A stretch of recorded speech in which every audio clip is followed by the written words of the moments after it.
Welcome back to another technical deep dive here in the debug zone.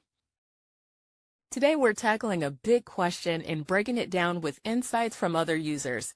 Hopefully this clears up some misconceptions and helps you get the answer you need. So buckle up, stay a little curious, and let's jump right in.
And that's a wrap.